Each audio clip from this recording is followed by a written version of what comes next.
Hey,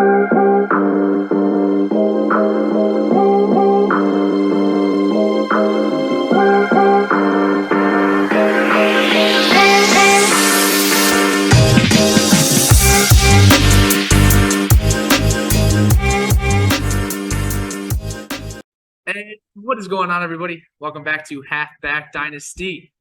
My name is Brendan. We are joined today with our legendary co-host, the legendary Gator Sense, made his way from Colorado to do this episode on the rooftop here in Chicago. How the heck you feeling, my friend?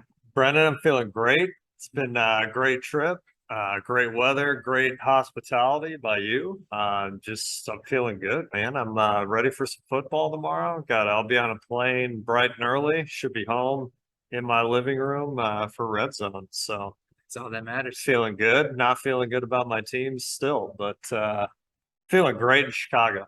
Good. The altitude's a little bit different. The beer might be a little bit stronger. I don't know. We did Malort. Things have been going good while you guys are here. Can't thank you enough. We're able to sneak in an episode here, folks. Obviously, we had to take advantage of that, being he's always recording from the Denver area. I'm always recording from the Chicago area. So what a treat, my friend. What a treat. Yeah, this is fantastic. A much better view than the usual VHS tapes in the background here. You got the skyline of Chicago behind us. Yeah, we'll show you a little bit of that either before or after. It looks like we just got a white screen, which is better than my apartment background as is. So cool. What we figured, you guys, is we'll just do a quick episode about stardom, sit-em, who would you rather play. We did just release our week 4 episode a few days ago, so that's already uploaded. We have our articles uploaded on Patreon, so make sure you check it out. Tyler, I think we just go from position to position. We've got all of our matchups right here. There's clearly been a lot of upside plays. There's been a lot of downside plays. A lot of people have busted. A lot of people have boomed. I think we should just start with the quarterbacks. Pretty much the top 5 guys, you must play. But once you get down to, the Kyler Murrays, let's say Russell Wilson, it's not as clear cut. Looking here, I mean, Jalen Hurts has got to be the QB1 right now. Josh Allen, QB2. Lamar Jackson, QB3. So we'll stay away from picking between those guys as their automatic starts. But let's take a look at guys like Russell Wilson facing off against the Raiders and Aaron Rodgers facing off against the Patriots. Who would you start?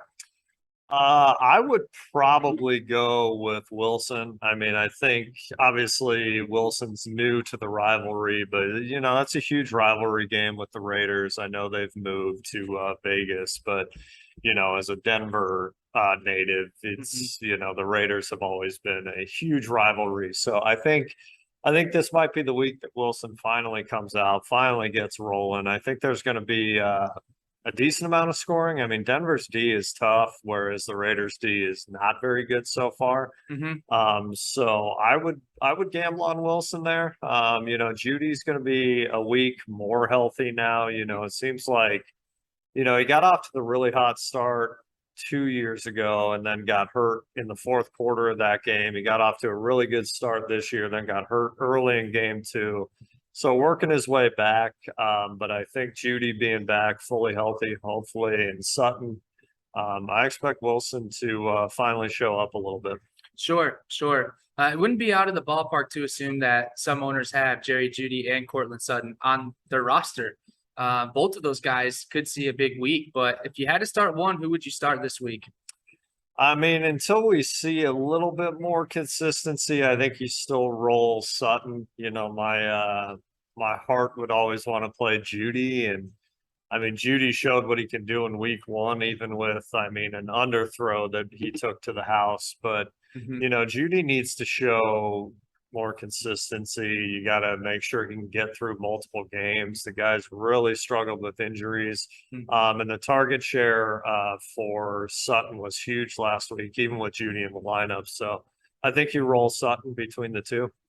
Yeah, it looks like Sutton's averaging 9 targets a game, my friend. Yeah. 9 targets is what you want to see, especially because you most likely either traded for Sutton or drafted him without paying that much capital. So for a guy who's deemed as a wide receiver too, it's pretty exciting to have somebody like Sutton getting all these targets on your roster, who's either your wide receiver like 3 or flex option. So I'd 100% roll him.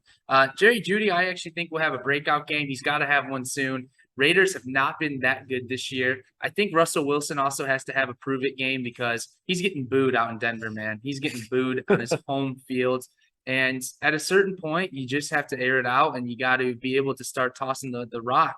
I think Cortland Sutton and Jerry Judy are a better wide receiver duo than he had in DK Metcalf and Tyler Lockett, but you can tell that the chemistry is not fully built yet. So we'll see what happens. Yeah, I think they got to let Wilson. I don't know if Call it's his own game. yeah, I don't know if it's play calling. I don't know if Mhm. it's. I mean, the offensive line looks terrible, but I mean, the amount of checkdowns in Denver has been ridiculous. I mean, I understand for fantasy purposes that first game where Williams had 15 targets out of the backfield. That's too much. Mhm.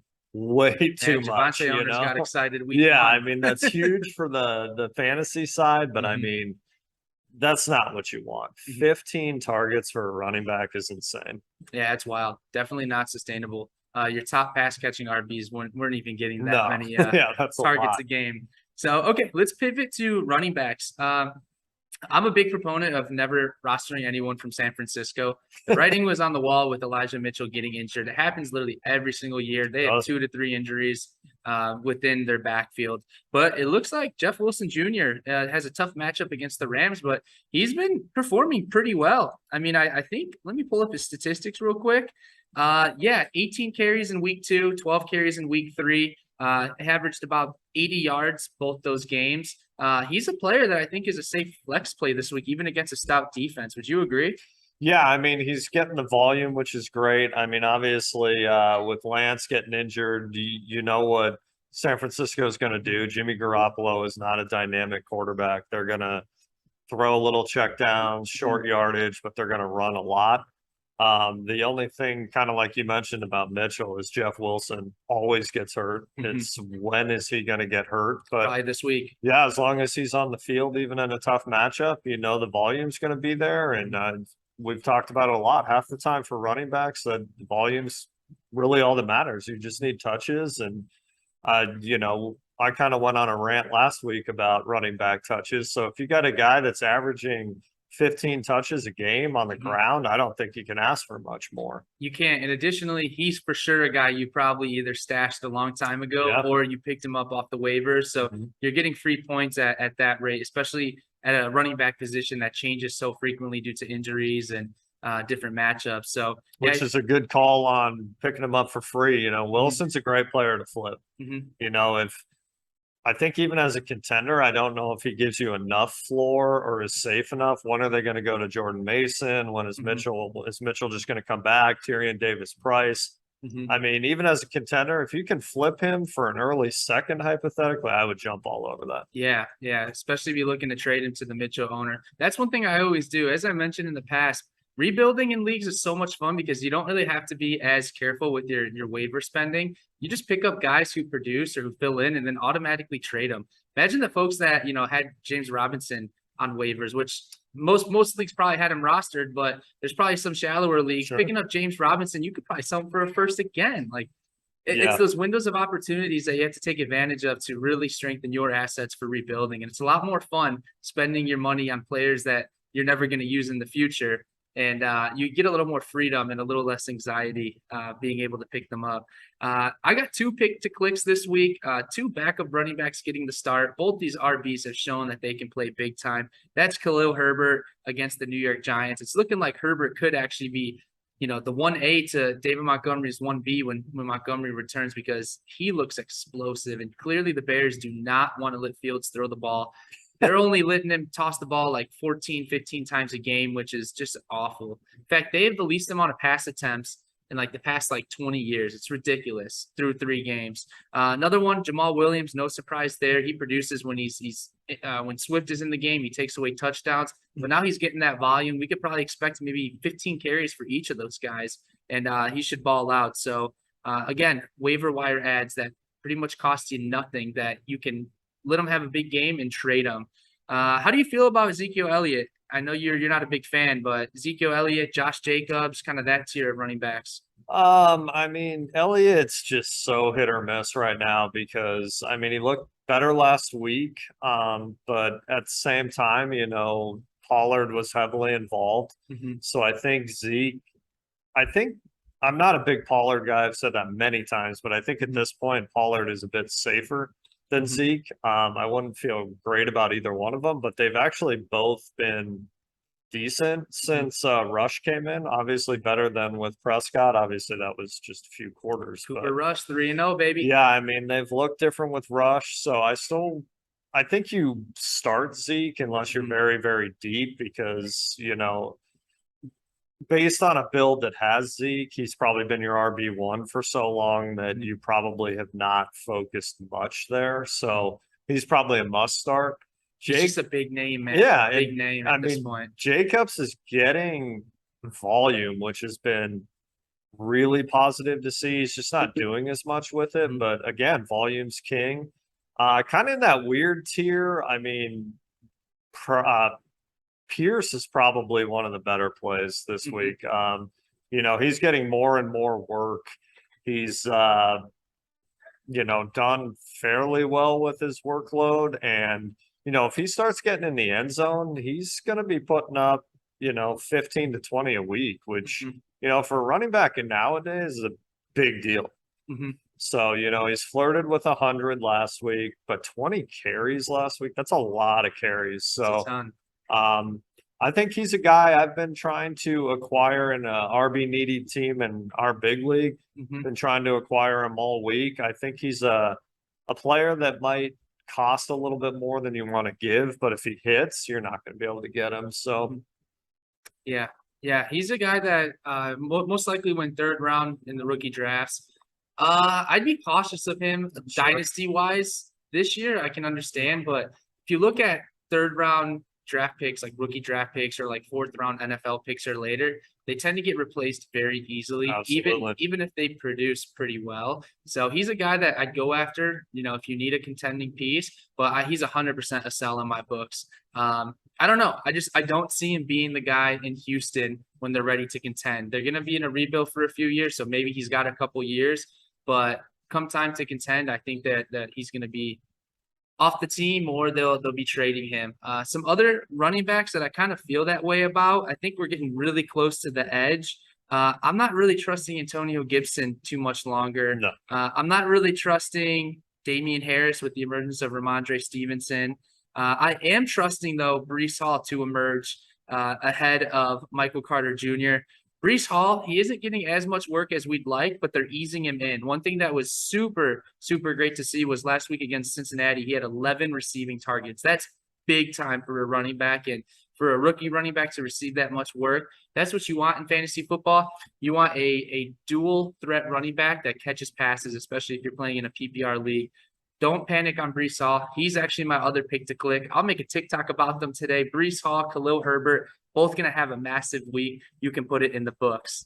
Tyler, you ready for your favorite position? of course. Tight ends, baby. Oh my goodness. What are we Yeah. thinking about tight ends this week? I really like Darren Waller this week. Mhm. He's been getting more and more involved. He hasn't been quite as massive point totals as Mhm. we're used to, but Devontae Adams has kind of taken a dip. Mhm. He's still getting in the end zone, which is saving him, but I think Waller sees a lot of targets. Mhm. Good matchup. I mean, Denver's a fantastic defense overall, but not so much against the tight ends. Mhm. So I like him. I'm always very low on TJ Hawkinson, but no Swift, no St. Brown already. Somebody's got to Somebody's catch got the to. ball. I think Josh Reynolds is a sneaky play, but Mhm. TJ Hawkinson should, if he's gonna break out, if he's gonna have a huge week, you would think it'd be this week Mhm. because not only does Swift losing carries open up more opportunity, but Swift sees so many targets, and Mhm. St. Brown's a target magnet. I Yeah, mean, he's been a beast this year. a lot of guys are going to see an uptick, and you would think with Goff not always going real deep that Hawkinson could be the main. He could almost be like the St. Brown this week. A lot of crossing routes, a lot of short. So I like They Hawkinson. got an easy matchup too against the Seahawks. And I get burned on him all the time. Have for years, been my starting tight end for years. But David Njoku, I Yeah. mean, monster game last week. Mhm. He saw 5 targets the week prior, which for a tight end, honestly, is pretty good. But to see 10 targets last week was a huge uptick. It's almost like the management called the coaches and let them know that Njoku is literally one of the highest paid tight ends in the league. It's time to get him involved in the game plan. What a waste of money if they don't So utilize it. yeah, so I think Njoku's got a great matchup. Mhm. I was kind of talking about it with a couple people in our league that I start David Njoku almost every single week, and the only times I bench him is when he has his monster games. So it's been a little frustrating with Njoku, but I'm hoping he'll find some consistency. He has the skill set and the ability to be a top 10 tight end, which we've talked about a million times, does not mean a ton. But if he floats around 8 to 12 points a week, I mean, that's huge. And he's got the skill set. I mean, that touchdown he scored, Brissett just kind of threw that up and just told him to go get it. And he did. So, he's got the skill set. He's incredibly athletic. He's fast, huge. We all saw him giving the interview before the game with no shirt on. And Joku's just like a specimen. Yeah. So, Gotta get it going though. I'm gonna keep on my guy here, and Njoku I think's a good play. That's the good news, is that he had that huge extension, because otherwise, most likely would be on a new team for sure after this year. But I like Njoku. I think he's still relatively cheap because he's not one of those top 5, 6 tight ends. Yeah. Other guys to go after, Pat Freiermuth, while you still can. I think he's going to have a great career. If you're contending, Tyler Higbee's been pretty decent. He really has. Gerald Everett. I mean, these are guys that you could probably get for a 3rd-round pick. And let's be honest, at the 3rd round, you're not drafting, an Antonio Gibson or Terry McLaurin. Those guys don't come around too often, right? So I think you can feel comfortable with some of the tight end plays like Njoku. And I think Everett's a great call, man. He had a little bit of a dip last week, but Everett's been fantastic. The first 3 games, obviously this year. Yeah, last week not great, but that's what you're going to have with tight ends. Even Travis Kelce throws up the occasional 5, 6. Andrews does it. It's just the way it goes. It's the nature of tight ends. Yeah. Cool. Awesome. Well, I think that's going to do it today. Tyler, one last question. At what week do you think it's appropriate to really start strategizing for whether you are all out contending or you're deciding to sell maybe some of your aging assets to get a jump start on the rebuild? I think you're getting there. I mean, it's very heavily dependent on league. Excuse me. Obviously, our big league is a 12-teamer, but only 4 teams don't make the playoffs. I know in a lot of 12 teams, 6 teams make it, so it's a lot harder to make it. But in our big league, I mean, you and I are both 0-3.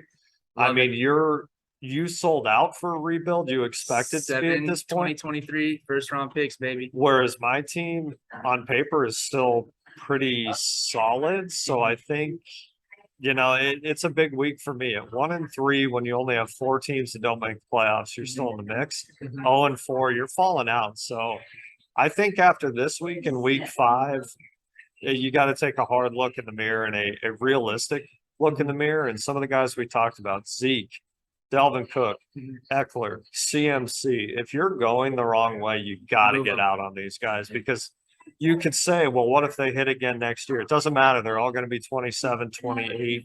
It doesn't matter. They got to go. You got to get the 1st-round pick if you can before it's too late. Keenan Allen, got Mike Evans, guys like that are good producers aren't going to help you. And if you're looking at a 2-3 year rebuild, even a year or 2, the values are so fluctuant that you got to move when it's time to move. And I think DeAndre Hopkins. Exactly. I think week 5 is bottom deadline of where am I realistically? And we talked about this in the offseason. Sometimes you take off the rose-colored glasses, and I don't care if your team looks good on paper. If you're 0-5, your team's not good. Yeah, it's not worth it. There's a slim chance of making the playoffs, and you have to realize it. The worst thing you can do for yourself is being stuck in mediocrity. That's the worst you can do. But in the opposite, if some guys that have really disappointed, if you have Javonte Williams, Jefferson, Jamar Chase, guys that have really disappointed, you don't sell those players. I mean, you're still building around Chase and Jefferson for hopefully years. So 10 years, it's all about the age and value. But even if you're 0-5, even if you lose every game this year, you don't move Chase and Jefferson and then guys like that. Yeah, agreed. And just remember, all the draft picks get more and more valuable every single day that goes by. So start looking ahead if you need to rebuild and capture those picks. So, Tyler, this has been fantastic having you here in Chicago. Live. Everyone, good luck tomorrow. Really hope that your teams are doing well. Just remember, you're in this for life.